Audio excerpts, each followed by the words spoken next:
everybody, welcome to Half the Battle. Well, like I promised you, we're getting some more Wild Weasel as we take a look at comic issue 34, Shakedown. But before we begin, you may remember the last comic ended with Cobra Commander almost getting assassinated by his own freaking son. If you expected some resolution to that plot, you're out of luck. Yeah, it doesn't pick up again for like 4 freaking issues. No, I don't get it either. We've got toys to sell, I suppose. The cover has an exciting scene of Ace in his Sky Striker getting attacked by Wild Weasel. And you know what? For once, the cover doesn't lie. The comic delivers what is promised here.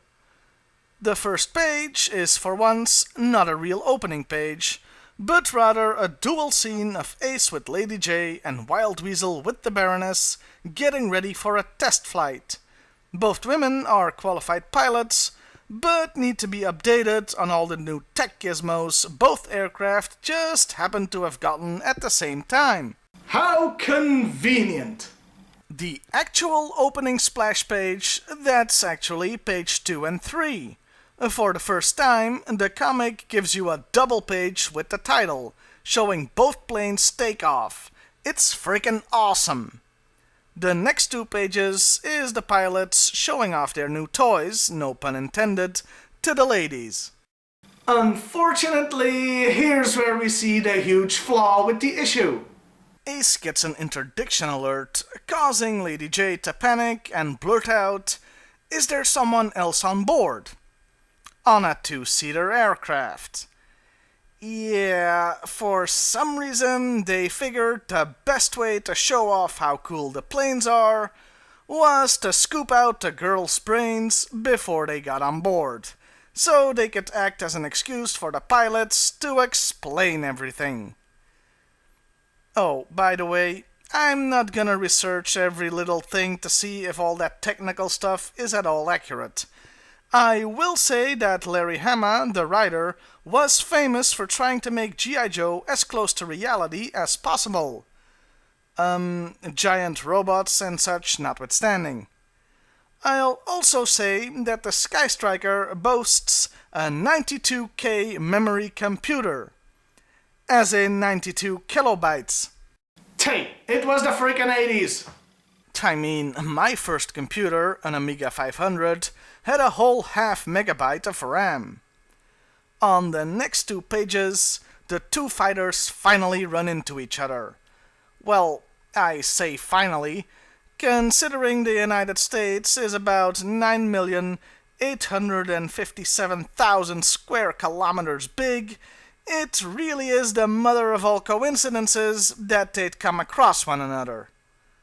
Wild Weasel gets the drop on Ace, since he was lucky enough to come up behind him in his blind spot, and so the fight is on. The Rattler kicks things off by firing 2 missiles. Ace launches reflective foil and flares as decoys, so the missiles explode before impact. The blasts are near enough to knock out the Sky Striker's communications, though. And isn't that just bloody convenient? No calling for backup! Ace makes a hard turn and hits the Rattler with his gun. And I'm sure this is just a coincidence, but the damage inflicted matches closely with the location of the extra battle damage panels that came with the toy. Wild Weasel is fine, since his cockpit is a titanium reinforced bathtub, essentially. Meanwhile, Ace is somewhat hindered, since they're flying over civilian territory and can't really risk shooting up the suburbs. Even if it is just New Jersey. This means that it's Wild Weasel's turn as he shoots up the Tomcat's cockpit. And yeah, looking at the damage here, that totally should have killed Ace. I mean, his visor is only starred up from that? Who does he think he is, Destro? This does force Lady J to assume the controls as he tries to remove his faceplate. And I'm thankful they didn't go for a women drivers joke here. Unfortunately, just a few panels later... Ace, do something! Yeah, I'm actually of two minds on this. On the one hand, all Joes are supposed to be able to fly these planes, especially if you go by the cartoon. On the other hand, if it isn't your primary job, you're not gonna do too hot in dogfights. So I guess this is more realistic? Anyway, with the Rattler firing again, Ace kicks on the afterburners and flies straight up. And I'm pretty sure that would incinerate anybody on the street below. With that, we're back to playing hide and seek. The Sky Striker in the air, the Rattler flying low to the ground to confuse radar. Thanks to the new techno gizmos though, Ace is able to find his foe and he manages to chase him out of suburbia and over the ocean, where he can fire without risk to civilians. He does so by firing 4 missiles. Okay, if I were him, I'd start conserving ammo, but whatever. Wild Weasel evades by slowing the Rattler down so much that Ace overshoots him as he fires. Clever girl. Or not so clever, as the next thing he does is turn towards the Tomcat and fire 4 missiles of his own. Seriously, dudes, this is not a video game. You don't get infinite ammo. And Lady J is helping. He's firing on us, Ace. Thank you, Captain Obvious. Wait, her rank is E4. That makes her either a specialist or a corporal. Or both. Thank you, Corporal Obvious. Ace evades the missiles by making a hard turn, causing G-forces to throw their targeting systems out of whack. I'm just gonna assume that's accurate to real life. The Rattler heads back over the mainland. He flies over a junkyard. No, not that one, as Ace closes in. They both launch their last missiles. The Sky Striker at the Rattler, Wild Weasel at the junkyard. Yeah, in a last-ditch effort, Wild Weasel uses the exploding debris as an effective shield against the Joe's rockets. This just leaves them with their main guns. They fly towards each other and fire at point-blank range. Okay, that totally should have killed them both, but I digress. They both run out of ammo at the same time, and with all weaponry gone, the only thing left to do is a flyby and salute each other in a showing of great respect. And that's a great way to end a great comic. Too bad there's a whole page still left to read. Oh yeah, there's more. The last page is people nagging. Specifically the women. They are both aghast that the boys would just fly away. Instead of doing what exactly? Bleed on each other? Ram into one another? This really is the cream of the crop when it comes to the stupidity of the issue.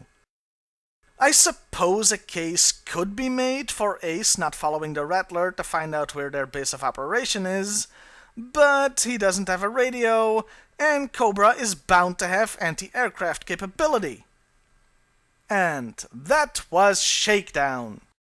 And honestly, for the most part, it was really good. It really was the most intense battle we've seen in the comic, and it had great action throughout. If only the comic would have ended with them saluting each other. It would probably be my favorite issue, maybe tied with Silent Interlude, if they didn't reduce the women to idiots who were just there so the men could spout exposition all issue. If you're not gonna use female characters right, why bother using them at all? It's insulting. Come to think of it, this issue would have been on par with Silent Interlude if it was just that. Silent. Just imagine the issue with just the pilots, no talking, with the only text being sound effects and the onboard computer screens giving information. As it stands, the bad way they handled the Baroness and Lady J keeps this one from being one of the all-time greats. I did also initially think of nitpicking a lack of air support showing up for Ace, considering there was a huge aerial battle over New Jersey, But it isn't really a problem. I mean, it's a bit tricky to pin down exactly how long this dogfight lasted, but in real time, it couldn't have been more than 15 to 30 minutes tops. And Ace's radio was taken out before he could call for help. Assuming the good citizens of New Jersey called the police when all this went down, the police would then have to call the FAA, who in turn would notify NORAD, who would then finally scramble fighters to intercept. Using the military response time from the 9/11 attacks as a baseline, there just wasn't time for any help to arrive before the battle was over. Hell, the comic is being extremely generous, since in real life, a dogfight would last about as long as it takes to fire one missile. I'm also not gonna nitpick the fact that a Tomcat versus an A-10 Thunderbolt wouldn't be much of a fight, since the Thunderbolt isn't really made for dogfighting, since Cobra has made so much modifications to the thing that it really is only an A-10 Thunderbolt in appearance. My final overall thought: it's a good issue, and you should check it out, but it could have been great. See you next time, everybody.